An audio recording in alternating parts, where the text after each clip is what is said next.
They'll have a chance on the baseline out of bounds out of this timeout. Danis Jenkins to throw in, Chris Ledlam there.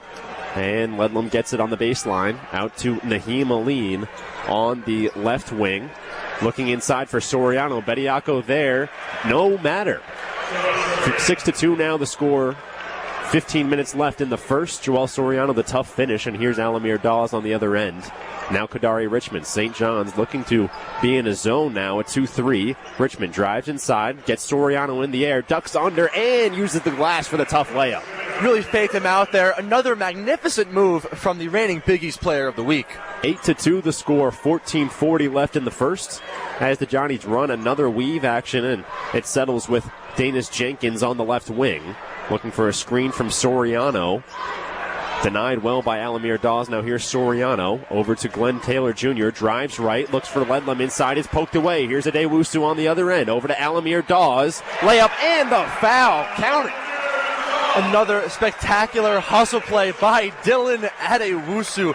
And there was Boogie Dawes showing that he's not just a three-point shooter. You saw that against Butler last game, 10 points, specifically without the three ball. Do that again, getting the line as well, just through contact all around. Red hot, these Pirates early on. Alamir Dawes looking for three the old-fashioned way, something he doesn't do too often, known as a real spot-up shooter. And also looking to give Seton Hall an 11-2 lead. 10:40 left in the first. Clatters home for Dawes. Such a good free throw shooter he is. Shooting north of 90% on the year. Make it 11-2. 14:15 left in the first. Here's Jenkins on the other end, guarded by Dawes near the timeline. Jenkins drives right, and that'll be a moving screen called off ball on Joel Soriano. Dre Davis hitting the deck. Just Joel Soriano early on, it's just he's not playing the way he usually does. Yes, he has 2 points, the only points for St. John's, but a man as powerful as him, as dominant over the last year or two. Just a slow start for him, but that's just been emblematic of the Johnnies as a whole all evening long.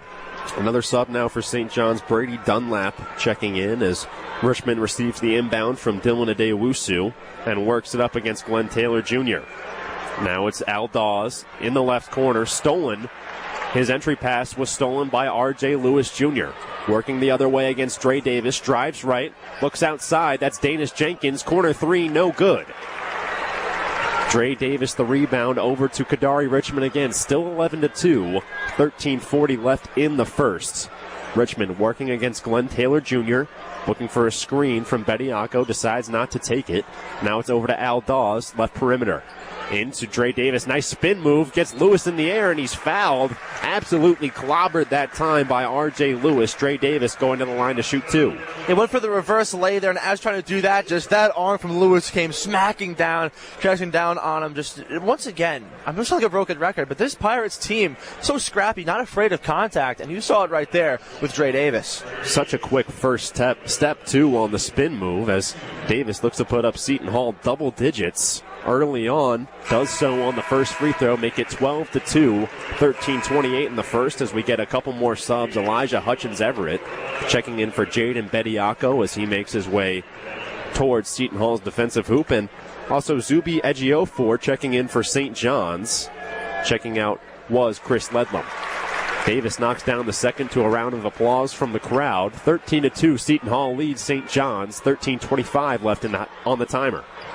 R.J. Lewis on the other end, driving left, spin move over Kadari Richmond. Floater is good. Tough shot that time from the sophomore R.J. Lewis.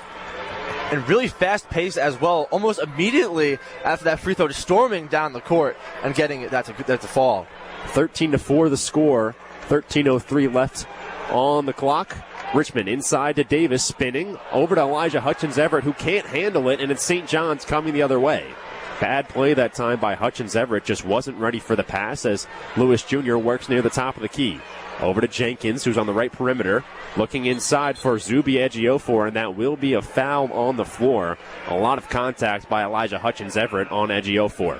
Yeah, they both got tied up there under the net. It was happening earlier with Bediako and Soriano, but right there, it's a little too much. Really, that was pretty notable as well, but it's just a sign of things to come the rest of this game. These big men are going to battle all night long. The two really jockeying for position as Dylan Adewusu sits down to a round of applause from the crowd. Isaiah Coleman checking in. And now that'll be Glenn Taylor. Over on the right wing, it's Danish Jenkins. Jenkins drives left towards the middle. Can't find anything, and is poked away by Al Dawes. Lewis immediately shoves him, and that will be a foul called.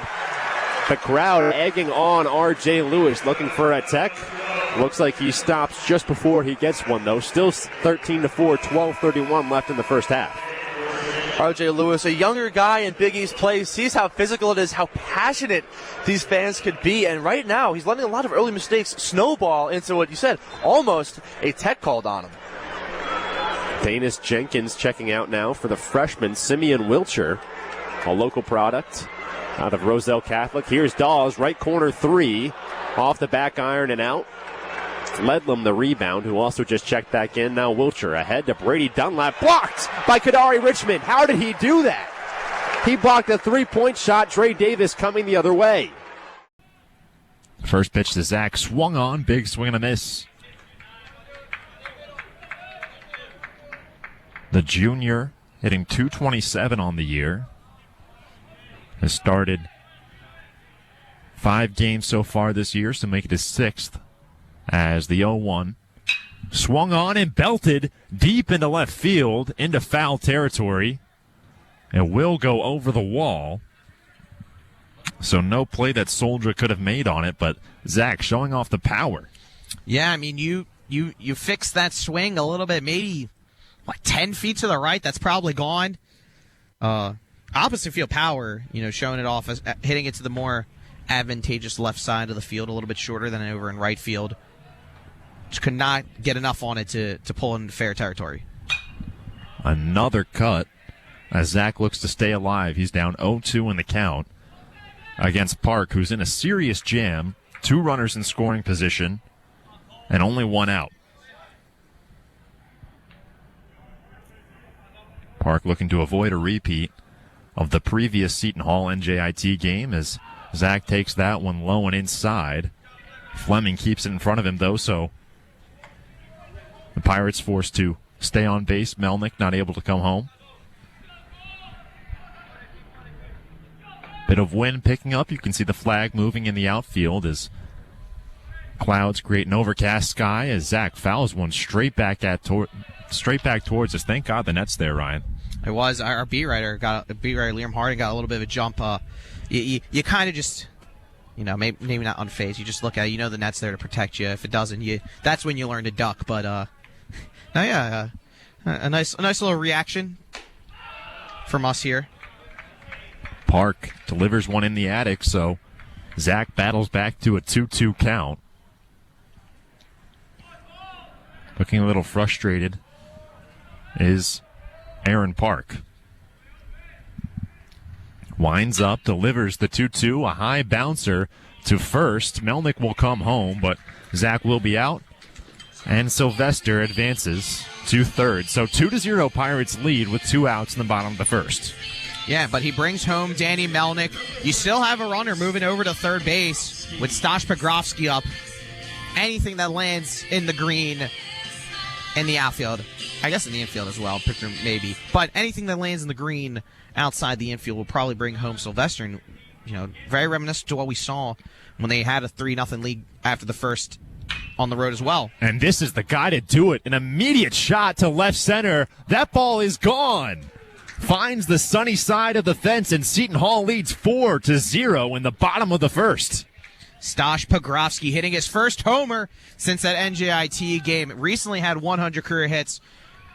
The graduate student obviously has made his impact felt at Seton Hall and given them a nice 4-0 lead. Still with an out to work with here in the bottom of the first inning. And that'll be an early day, it looks like, for Aaron Park. A mound meeting for NJIT, including Robbie McClellan, as Park heads back for the dugout after letting up 4 runs in just 2 outs. Yeah, I don't think this was the kind of the strategy NJIT had going in. We saw a similar predicament back in their previous game where Their starter only went 2 2/3 innings, I believe. 2 2/3 innings. Anthony Anzaldi. So similar situation here. We're going to see a bit of a bullpen game. See a little bit of what some of these other pitchers can do for the Highlanders. Actually, Anzaldi will be the man on the mound for them, so maybe to right some wrongs from a couple weeks ago. We'll take a quick break as he warms up. Pirates leading 4-0 in the bottom of the first.